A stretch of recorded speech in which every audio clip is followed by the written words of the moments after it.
जय हिंद। समझते हैं कि वायुमंडल में इतना ऑक्सीजन होने के बावजूद हमें ऑक्सीजन सिलेंडर की ज़रूरत क्यों पड़ती है, क्या होता है nebuliser, oxygen concentrator, oxygen cylinder, liquid medical oxygen या फिर वेंटिलेटर, इन सब की ज़रूरत क्यों पड़ती है, इनमें क्या अंतर होता है। देखिए, हमारे वायुमंडल में जो 98% 78% नाइट्रोजन है, जिसका हमारे श्वसन में कोई रोल नहीं होता है। जो ऑक्सीजन है वो मात्र 21% है। तो हम जितना सांस लेते हैं ना, उसका 21% ही हमारे उसमें जाता है और 1% अदर गैसेज है वहाँ पर।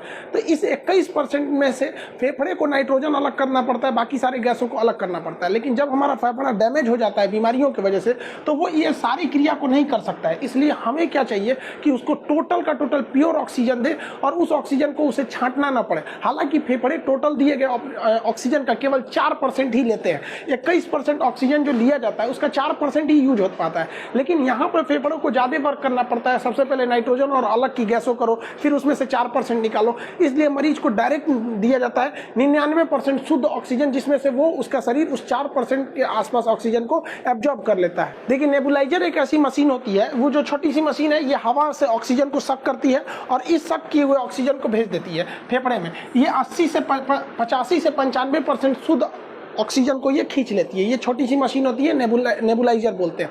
ये स्टीम बनाने के भी काम आती है। तो अक्सर इसका प्रयोग वैसे मरीजों को किया जाता है जिनके दवाइयों को भाप बना के फेफड़े तक पहुंचाना होता है। अक्सर इसका प्रयोग अस्थमा के मरीज करते हैं, लेकिन इसका कोरोना में प्रयोग करना घातक है। कुछ लोग क्या कर रहे हैं, कह रहे हैं कि भैया इसमें हम दवा नहीं डालेंगे। आप जब इसमें दवा डाल देते हैं तो ये नेबुलाइजर क्या करता है, उस दवा को स्टीम बना के और इसके भाप के साथ आपके फेफड़े में छोड़ देता है, तो जिसके साथ आपकी दवा भी बहुत अच्छे से फेफड़े तक चली जाती है। लेकिन दमा और अस्थमा में इसका प्रयोग करना उचित था, लेकिन इस तरह के अस्थमा के कोरोना के मरीज को इसका प्रयोग करना ठीक नहीं है, क्योंकि इसमें उतना ऑक्सीजन नहीं रहता है जितना कि कोरोना के पेशेंट को चाहिए रहता है। अब ऑक्सीजन कंसंट्रेटर क्या होता है? ये एक छोटा सा डिवाइस होता है जो हवा से ऑक्सीजन को सक करता है, उसमें से धूल कण, कार्बन डाइऑक्साइड और नाइट्रोजन को बाहर करके हमें ऑक्सीजन देता है। ये एक डिवाइस होती है, ये कई शेप में आती है। कुछ पोर्टेबल भी होते हैं, छोटे होते हैं, कुछ बड़े साइज के भी होते हैं।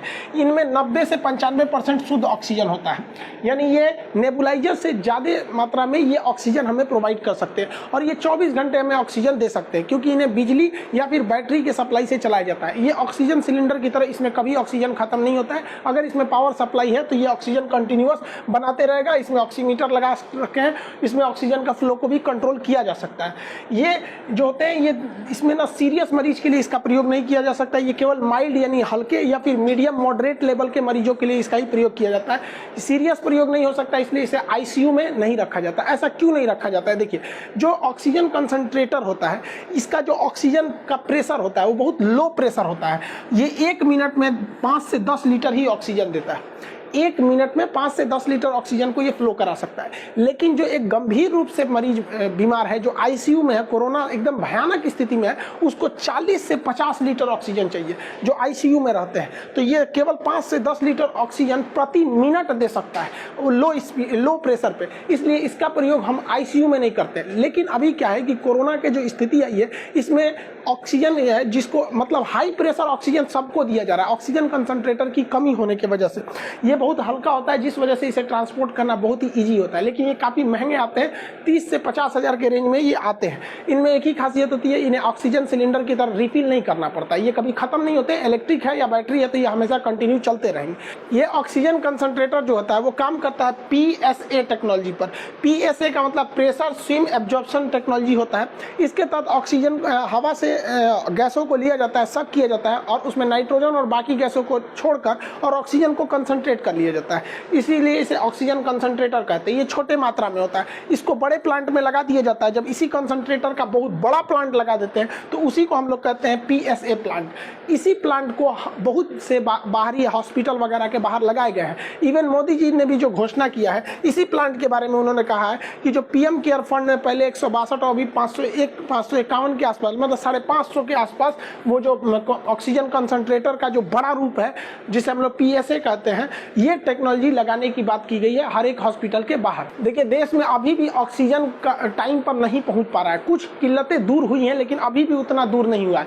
इसको गवर्नमेंट अगर चाहे तो और इम्प्रूव कर सकती है। देखिए जितने ऑटो इंडस्ट्रीज होते हैं, गाड़ियां जो सड़क पे चलती हैं, इनके टायरों में नाइट्रोजन गैस भरा होता है और इन्हें बनाने के लिए भी नाइट्रोजन जनरेटर होता है जो काफी सिंपल काम करता है। वो भी PSA टेक्नोलॉजी पर ही काम करता है। वो क्या करता है, हवा को लेता है, सक करता है और कंप्रेसर लगाता है। कंप्रेसर के बाद वो क्या करता है, उसको अलग अलग उसके जितने भी पार्टिकल से उसे साइड कर देता है और ऑक्सीजन गैस को छोड़ देता है और नाइट्रोजन गैस को एक जगह इकट्ठा कर लेता है। तो और उसी नाइट्रोजन गैस को गाड़ियों के टायर वगैरह में भर दिया जाता है। इसमें एक सिंपल टी टेक्नोलॉजी होती है, एक फिल्टर लगा होता है। उस फिल्टर से जब हम ऑक्सीजन और नाइट्रोजन को गुजारते हैं तो वो ऑक्सीजन को क्या करता है, हवा में रिलीज कर देता है और नाइट्रोजन को पकड़ लेता है, जिससे कि नाइट्रोजन गैस उस जनरेटर के पास इकट्ठा हो जाती है और एक बड़े से टैंक में उस नाइट्रोजन गैस को रख लिया जाता है। और जब आप गाड़ियां भरवाने जाते हैं, जब गाड़ी मोटरसाइकिल या 4 व्हीलर में, तो आपको इस तरह की मशीन देखने को मिलती होगी। ये आपके टायर में नाइट्रोजन भर देती है। जहां इस नाइट्रोजन की बहुत ज्यादा जरूरत होती है वहां इस तरह का चीज प्रयोग करते हैं। चिप्स के पैकेट, नमकीन के पैकेट या जो भी पैकेटिंग सामान पैक होता है उसके अंदर हवा भरा होता है, वो नाइट्रोजन ही गैस होती है। तो ये नाइट्रोजन गैस काफ़ी सिंपल तरीके से बनाया जा सकता है। लेकिन अगर गवर्नमेंट चाहे तो इसके फिल्टर को चेंज कर सकती है और इसी से ऑक्सीजन बना सकती है, क्योंकि यहाँ जो फिल्टर लगा होता है वो फिल्टर ऑक्सीजन गैस को हवा में छोड़ देता है और नाइट्रोजन को रख लेता है। अगर इसके फिल्टर को हम चेंज कर दें और ठीक इसका रिवर्स कर दे कि ये नाइट्रोजन को छोड़ दे और ऑक्सीजन को रख ले, तो जितने ऑटोमोबाइल इंडस्ट्री हैं या चिप्स पैकेट ये सब बनाने वाली कंपनी है, उन सब के पास नाइट्रोजन गैस का प्लांट है। उन गैस प्लांट से हम ऑक्सीजन इजीली जनरेट कर सकते हैं। और ये फिल्टर बनाना बहुत बड़ा काम नहीं है। अगर सरकार चाहे तो 48 घंटे में ऐसे फिल्टर बना के और NOC देके उसे तुरंत तत्काल प्रभाव में लिया जा सकता है। और हमारे देश में जहां जहां भी नाइट्रोजन प्लांट है या फिर गाड़ियों के जो सर्विस सेंटर है वहां वहां इस फिल्टर को चेंज करके ऐसा किया जा सकता है। नेबुलाइजर और ऑक्सीजन कंसंट्रेटर के बाद अब हम समझते हैं लिक्विड ऑक्सीजन। लिक्विड ऑक्सीजन को हम लिक्विड मेडिकल ऑक्सीजन भी कहते हैं, जिसे ऑक्सीजन सिलेंडर के नाम से आप जानते हैं। वो लिक्विड फॉर्म में रहता है। जब आप उसका रेगुलेटर खोलते हैं तो वो गैस का रूप ले लेता है। जिस तरह आपके घरों में खाना बनाने वाला सिलेंडर होता है, जब वो पाइप से गुजर रहा होता है तो देखते होंगे वो लिक्विड फॉर्म में जाता है, इसलिए उसे लिक्विफाइड पेट्रोलियम गैस LPG कहते हैं। वैसी तरह इसे LMO कहते हैं, लिक्विड मेडिकल ऑक्सीजन के नाम से जानते हैं। इसे काफी ठंडा टेम्परेचर पे रखना होता है, इसलिए इसे क्रायोनिक ऑक्सीजन टैंकर कहते हैं। ये बहुत ही कम टेम्परेचर पे बनाया जाता है। जहां पे इस टेक्नोलॉजी से ऑक्सीजन बनती है वो काफी बड़ी टेक्नोलॉजी होती है, काफी कॉम्प्लिकेटेड होती है, क्योंकि उसके टेम्परेचर को -185 डिग्री रखना होता है। लेकिन ऐसे रखने से हमें क्या होता है कि सेम बर्तन में हम 80 गुना ज्यादा ऑक्सीजन रख सकते हैं। अगर किसी बोतल में हम ऑक्सीजन को अगर गैस के रूप में रखते हैं और उसी बोतल में अगर हम लिक्विड के रूप में रखते हैं तो 80 गुना ज्यादा ऑक्सीजन को हम लोग स्टोर कर सकते हैं, काफी ज्यादा मात्रा में, इससे भी ज्यादा स्टोर हो सकता है। तो ऐसे जगहों पे ऑक्सीजन को स्टोर किया जाता है, वहां से इस क्रायोनिक टैंकर से इसे ले जाया जाता है और हॉस्पिटल का अपना अपना एक टैंकर होता है, उस टैंक में भर दिया जाता है और उस टैंक से सप्लाई आई रहती है, जहां से अलग अलग ये जो ऑक्सीजन के कंटेनर होते हैं इसमें ऑक्सीजन सिलेंडर में इसे भरा जाता है और इसे जरूरत के हिसाब से दूसरे जगहों पर भेज दिया जाता है। अलग अलग टैंक की अलग अलग कैपेसिटी होती है।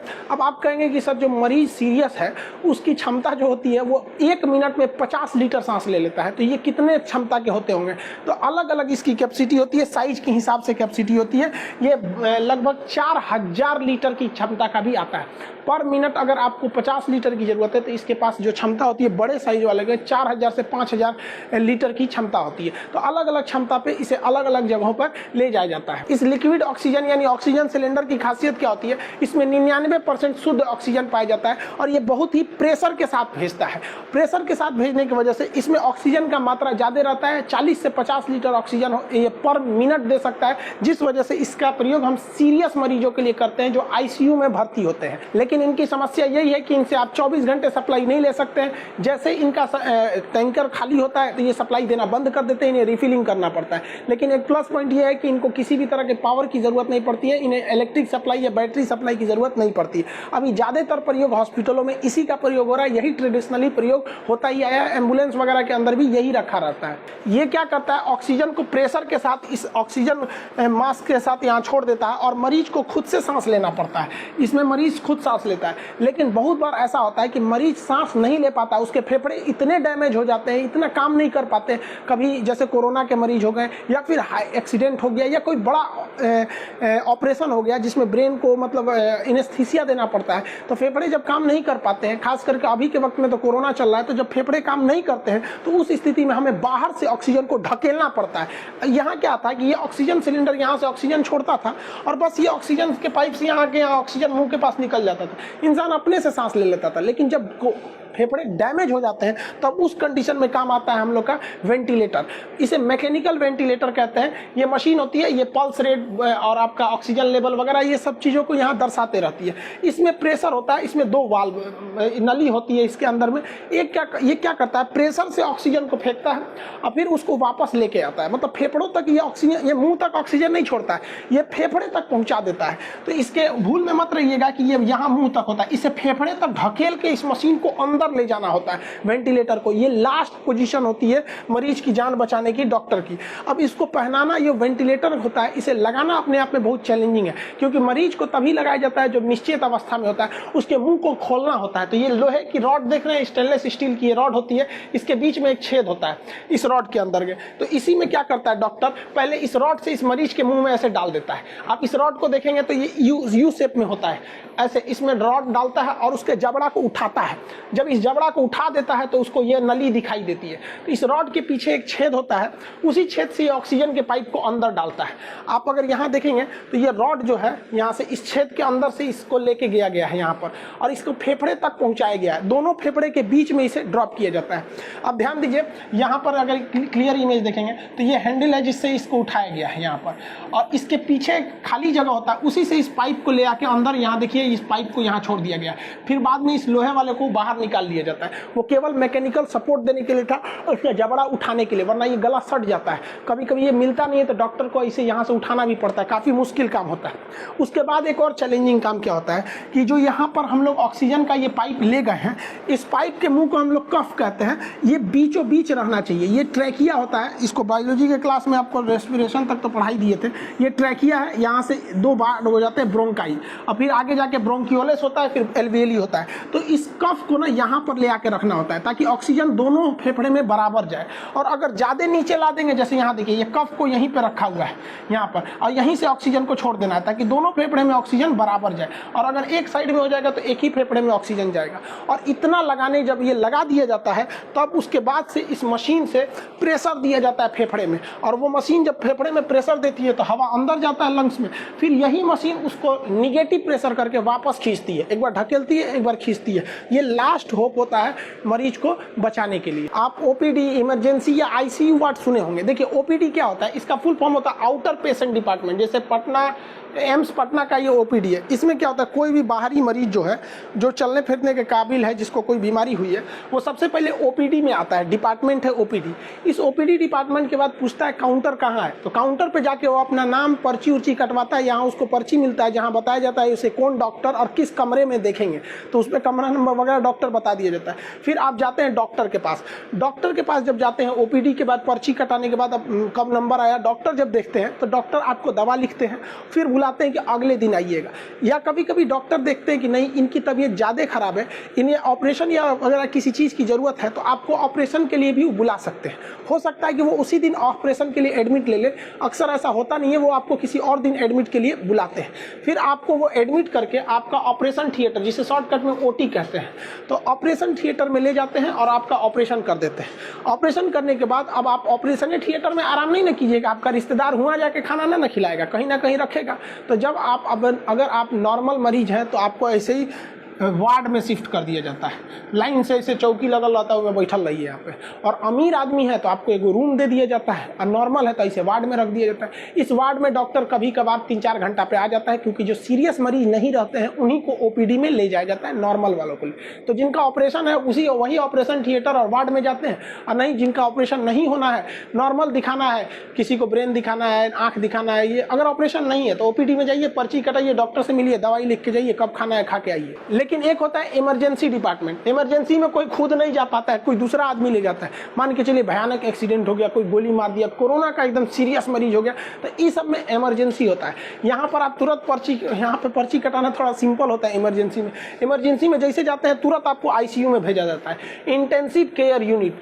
आपकी गहन जांच होगी। आईसीयू में जब आप रहिएगा ना तो एनी टाइम वहाँ डॉक्टर और नर्स रहते हैं, जबकि वहीं ओपीडी के वार्ड में रहिएगा तो आपको एनी टाइम यहाँ डॉक्टर नर्स नहीं मिलेंगे, क्योंकि यहाँ नॉर्मल मरीजों को रखा जाता है, बहुत सीरियस नहीं रहते हैं। लेकिन वहीं अगर आईसीयू में रहेगा तो इंटेंसिव केयर यूनिट 24/7 मतलब 24 घंटा आपके पास कोई ना कोई निगरानी रहेगा। इसमें ये बहुत ज़्यादा होता है। अगर इसमें तबीयत अगर आपकी बिगड़ती है, मान के चलिए एक्सीडेंट हुआ या कुछ हो गया है, अचानक तबीयत बिगड़ती है, तो डॉक्टर आपको देखने के लिए आते हैं। और अगर मान के चलिए डॉक्टर को लगा नहीं एक्सीडेंट हुआ या ऐसा कुछ हुआ है, इसका ऑपरेशन करना पड़ेगा, तो इस आईसीयू से उठा के तुरंत आपको ऑपरेशन थिएटर यानी ओटी में ले जाया जाता है और वहाँ ऑपरेशन कर दिया जाता है। एक तो पहले आप सीरियस थे, इमरजेंसी में खुदे थे, उस पे से कर दिया ऑपरेशन और वो चीर-फाड़ हो गया, अब आपकी और ज़रूरत है तो आपको आईसीयू का जो वार्ड होता है, आईसीयू वार्ड ये वाला जो होता है, ये बहुत वीआईपी व्यवस्था होता है। यहाँ हर एक मशीनें आपके लिए अवेलेबल होती है। ऐसा नहीं कि थर्मामीटर बुखार नापना है तो दूसरे से लाएगा, सब आपके लिए वहाँ पर्सनल रहेगा, आपकी सारी मशीनें वहाँ अवेलेबल रहती है। तो बहुत ये आपको आईसीयू वार्ड में एडमिट कर दिया जाता है। जब आपकी तबीयत ठीक ठाक होने लगती है, सही हो जाता है, तो आईसीयू वार्ड से उठा के आपको जनरल वार्ड में भेज दिया जाता है, जो नॉर्मल मरीजों के लिए रखा गया। इसके बाद आपको घर भेज दिया जाता है। आई होप कि आप इन सारी चीज़ों को समझे होंगे, लेकिन हम भगवान से यही दुआ करते हैं कि आप में से किसी को भी इन सब चीज़ों को देखने की नौबत ना आए। अब जब तक कोरोना नहीं चला जाता है, आप सब सेफ रहिए। कम से कम 15 से 20 मई तक तो अपने घर में ही रहिए, क्योंकि हॉस्पिटल में जगह ही नहीं है। मरीज डॉक्टर परेशान है, इतने मरीज हैं कि वो सबका ख्याल नहीं रख पाते हैं लोग। डॉक्टर भी एक इंसान होते हैं, वो भी झिझला जा रहे हैं वहाँ पे, इतने मरीज हो गए और जगह नहीं है। पर डे 4 लाख मरीज मिलना, सिस्टम चरमरा जाता है। हॉस्पिटल इतना नहीं है भारत में, इसलिए जहाँ हैं सेफ रहिए, सुरक्षित रहें। हम बहुत जल्दी इस कोरोना को जंग जीतेंगे, लेकिन ऐसा ना हो कि इस कोरोना की जंग जीतते जीतते हम अपने बहुत सारे साथी खो दें। हमें जीतना भी है और अपने साथियों के साथ भी चलना है। आप जहाँ रहें सुरक्षित रहें। मिलेंगे नेक्स्ट क्लास में। जय हिंद।